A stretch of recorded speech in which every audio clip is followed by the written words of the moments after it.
আপনারা সব সময় কাছে পান আমার জেলার একমাত্র মন্ত্রী সম্মানীয় জাকির হোসেন সাহেব, যার উদ্যোগে এই মহা সমারোহ। মঞ্চে উপস্থিত আছেন আপনাদের আরেকজন প্রতিনিধি, যাকে আপনারা অত্যন্ত কঠোর পরিশ্রমের মধ্য দিয়ে লোকসভায় প্রতিনিধিত্ব করার সুযোগ করে দিয়েছেন, শিল্পপতি সম্মানীয় আমাদের অত্যন্ত আপনজন, যিনি আপনাদের সামনে একটু আগে বক্তব্য রাখলেন, সেই জনাব খলিলুর রহমান সাহেব। মঞ্চে উপস্থিত আছেন জেলা ছাত্র তৃণমূল কংগ্রেসের নেতা সভাপতি ভাই বিশ্বদেব কর্মকার মহাশয়। মঞ্চে উপস্থিত আছেন এই এলাকার এক ঝাঁক নেতা, ব্লক সভাপতি থেকে শুরু করে এক ঝাঁক নেতা, যাদের উপস্থিতির মধ্য দিয়ে এই মঞ্চ আলোকিত হয়ে আছে। সর্বোপরি আপনারা যারা দীর্ঘক্ষণ ধরে অপেক্ষা করে আছেন আমাদের জন্য, আমাদের বক্তব্য শোনার জন্য, তাদের সকলকে আন্তরিক শুভেচ্ছা, অভিনন্দন, ধন্যবাদ জ্ঞাপন করি। আমি প্রথমেই বক্তব্য রাখার আগে আপনাদের সকলের কাছে মার্জনা চেয়ে নিচ্ছি, এই কারণেই অনেক আগেই আমাদের আসার কথা ছিল, কিন্তু দুর্ভাগ্য আরেকটা প্রোগ্রামে ফেসে গেছি এবং গোটা হাইওয়ে জাম হয়ে আছে, গাড়ি ঘোড়া চলছে না, তাই আসতে অনেক বিলম্ব হয়েছে। আপনারা নিশ্চয়ই আপনাদের কাছের মানুষ হিসেবে আপনারা নিজ গুণে ক্ষমা করে নেবেন। সূর্য উঠলেই বোঝা যায় দিন কেমন যাবে, ঠিক অনুরূপ আজকের সভায় প্রমাণ করে কর্মীদের মধ্যে যে উচ্ছ্বাস আনন্দ, তাতে আগামী বিধানসভা কি হবে সহজেই বোঝা যায়। মুর্শিদাবাদ জেলায় একমাত্র মন্ত্রী জাকির সাহেব, ওনার নেতৃত্বে আগামী বিধানসভা নির্বাচন, সেই নির্বাচনে এবার 22টা বিধানসভা কেন্দ্র, 22টা বিধানসভা কেন্দ্রই বাংলার মধ্যে একমাত্র জেলায় মুর্শিদাবাদ জেলা আমরা মমতা ব্যানার্জির হাতে উপহার দেব। এ আমাদের অঙ্গীকার, এ আমাদের প্রতিশ্রুতি। এটা দলের স্বার্থে নয়, আমাদের স্বার্থে। আমরা যারা এই জেলার মানুষ, যারা এই জেলাকে ভালোবাসে, যারা এই জেলাকে নিয়ে চলি, যারা এই জেলায় সমস্ত সময়ে সুখে দুঃখে মানুষের পাশে থাকি, তাদের সকলের সুবিধার্থে বিজেপি নামক যে অত্যাচার, বিজেপি নামক যে অবিচার, বিজেপি নামক যে ধর্মন্ধতা গোটা দেশটাকে আজকে অন্ধকারে নিমজ্জিত করছে, সেই বিজেপি নামক শক্তিকে পরাজিত করতে মুর্শিদাবাদ জেলায় আগামী দিনে ভারতবর্ষের পথ দেখাবে, এই হোক আমাদের আজকের সবার অঙ্গীকার।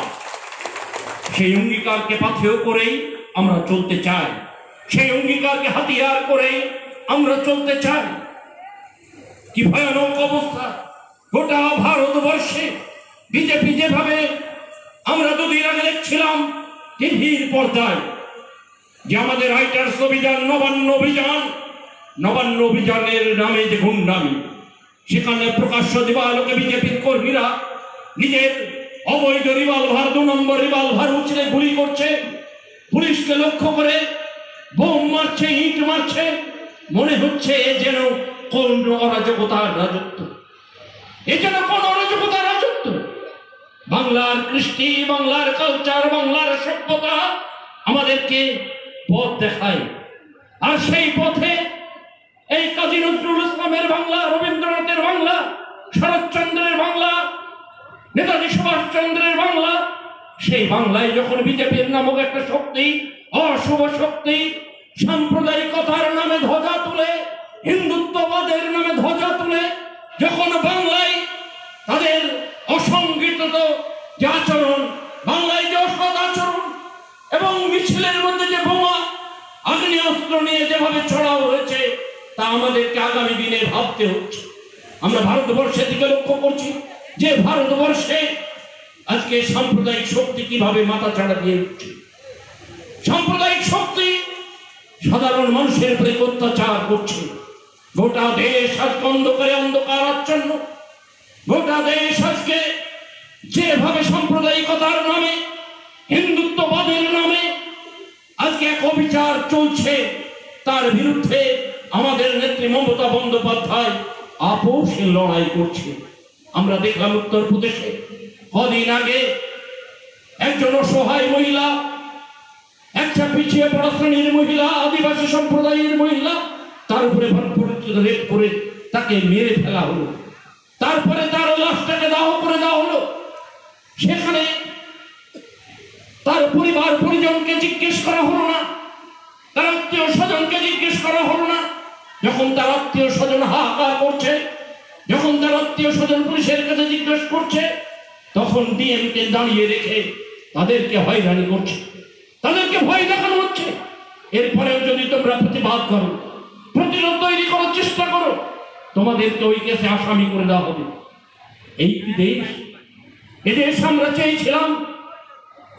ভারতবর্ষের জননেতা গান্ধীজিকে চেয়েছিলেন যে যেখানে বিচারের বাণী নীরবে নিভৃতে কাঁদে, ডুকরে ডুকরে কাঁদে, আদিবাসী ভাই বোনেরা সামাজিক বিচার পায় না।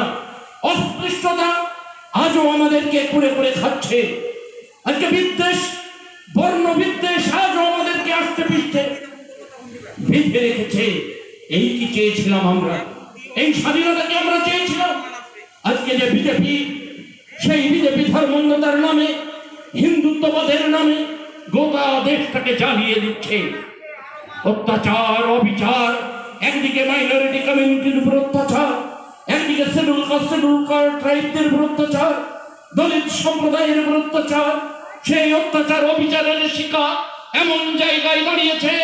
আগামী দিনে আমাদের নেত্রী লড়াইয়ের যে ডাক দিয়েছে বিজেপির বিরুদ্ধে, ওই স্বৈরাচারী বিজেপি নিপাচ্ছা, সেই ডাকে আগামী দিনে আমার জেলা পথ দেখাবে, মুর্শিদাবাদ জেলা পথ দেখাবে। পথ দেখাবেন আপনারা। আপনারা যাই আমাদের হাতিয়ার, আপনারাই আমাদের ক্ষমতার উৎস। আজকে মমতা ব্যানার্জি জন্ম থেকে মৃত্যু যে একটার পর একটা নতুন নতুন প্রকল্প নিয়ে এসেছেন, প্রায় 61টা প্রকল্পের মধ্য দিয়ে বাংলার উন্নয়ন হচ্ছে। একটা শিশু যখন জন্মায়, জন্মাবার আগেই হসপিটালের অ্যাম্বুলেন্স তার বাড়িতে পৌঁছে দেয়, সেই গর্ভবতী মায়ের বাড়িতে। তাকে নিয়ে হসপিটালে যায়, সদ্যজাত শিশুকে বাড়িতে পৌঁছে দেয়। সেখানেও সেই সদ্যজাত শিশুর খাবার পথ্য জামা কাপড় দিয়ে তার বাড়িতে পৌঁছে দেয় সরকারি পরিষেবার মধ্য দিয়ে। একটা মানুষ যখন শ্মশানে যায়, শ্মশান যাত্রী স্কিমের মধ্য দিয়ে যখন কবরে যায়, তার বাড়িতে পঞ্চায়েতের অনুদান পৌঁছে যায়। এই তো বাংলার নেত্রী মমতা বন্দ্যোপাধ্যায়। একটা কৃষক যখন মারা যায়, তখন তার কাছে সরকারি সাহায্য 2 লক্ষ টাকা পৌঁছে যায়। একটা শ্রমজীবী কৃষক যখন মারা যায়, আমরা কি ভাববো না সেই দলের কথা, যে দল আমাদেরকে জন্ম থেকে মৃত্যু একটার পর একটা গভর্নমেন্ট সাহায্য, সরকারি অনুদান আমাদেরকে পাইয়ে দেয়? আমরা কি সেই দলের কথা ভাববো না? আমাদের নেত্রী মমতা বন্দ্যোপাধ্যায়, তিনি দীর্ঘ 34 বছর এই পাথর জগত্তল পাথর মার্কসবাদী সিপিএম পার্টিকে তিনি পরাজিত করে বাংলায় ক্ষমতায় এনেছিলেন মমতা বন্দ্যোপাধ্যায়ের দল তৃণমূল কংগ্রেস। মমতা ব্যানার্জির দল তৃণমূল কংগ্রেসকে, আমরা কংগ্রেসকে সেদিন দেখেছি। আমি এই জেলায় কংগ্রেসের সভাপতি ছিলাম, আমি এই জেলা কংগ্রেসের পরিচালন করেছি। আমি দেখেছি কংগ্রেসের দ্বারা সম্ভব নয়, কারণ কংগ্রেস দল ঈশ্বরের বোঝাপড়া করে চলে। এই রাজনৈতিক সন্ধিক্ষণে দাঁড়িয়ে এটুকু বলতে পারি, একমাত্র ভারতবর্ষের রাজনৈতিক নেতা, যে নেতা নিজের কথা ভাবে না, সমাজের কথা ভাবে, গরিবের কথা ভাবে, মেহনতি মানুষের কথা ভাবে, শ্রমিক স্বার্থের কথা ভাবে, সেই নেত্রী হচ্ছেন মমতা বন্দ্যোপাধ্যায়। তাই দীর্ঘ 34 বছর ওই সিপিএম এর জগদ্দল পাথরকে হটিয়ে বাংলায় ক্ষমতা এসেছিল তৃণমূল কংগ্রেস। আগামী দিনে ভারতবর্ষের আকাশে নতুন মেঘ ঘনিয়ে এসেছে। আগামী দিনে ভারতবর্ষের আকাশে নতুন করে সাম্প্রদায়িক শক্তির বিস্তার হয়েছে। একটা সাম্প্রদায়িক শক্তি বিজেপি রামের নামে দেশটাকে আবার ভাগ করার চেষ্টা করছে। আমরা রাম রহিম এক জায়গায় থাকতে চাই। এই তো আমাদের কৃষ্টি, এই তো আমাদের কালচার। সেই কালচারের মধ্য দিয়ে আমরা এটুকু আপনাদের বলতে চাই যে আপনারা কেউ ভয় পাবেন না, কারণ বিজেপি নামক শক্তি আমাদের দেশটাকে গ্রাস করতে চলেছে। বিজেপি নামক শক্তি যেভাবে গোটা ভারতবর্ষের আকাশে মেঘ কমিয়ে আসছে, সেই মেঘকে একমাত্র সরাতে পারে কে? বাংলার নেত্রী মমতা বন্দ্যোপাধ্যায়। হ্যাঁ, আমরা বিশ্বাস করি স্বাধীনতা আন্দোলনে গান্ধীজির মতো একটা ন্যাংটা মানুষ যদি ভারতবর্ষে সেদিনে আপামর জনসাধারণকে এক ছাতার তলায় নিয়ে আসতে পারে, তাহলে কেন আমাদের নেত্রী মমতা বন্দ্যোপাধ্যায়, যার সততা আছে, যার নিষ্ঠা আছে, যার ন্যায় আছে, যিনি ন্যায়ের সততার মূর্ত প্রতীক, কেন আগামী দিনে ভারতবর্ষের সমস্ত রাজনৈতিক দল, জাতি, ধর্ম, বর্ণ নির্বিশেষে এক ছাতার তলায় নিয়ে আসবে মমতা ব্যানার্জি, মমতা ব্যানার্জি, মমতা ব্যানার্জি? সেই মমতা ব্যানার্জিকে আগামী দিনে আমাদের আরো বেশি শক্তিশালী করতে হবে। সেই মমতা ব্যানার্জিকে আগামী দিনে আরো শক্তিশালী করতে হবে, কারণ আগামী দিনে ভারতবর্ষের বড় দুর্দিন, বাংলার বড় দুর্দিন ঘনিয়ে আসছে।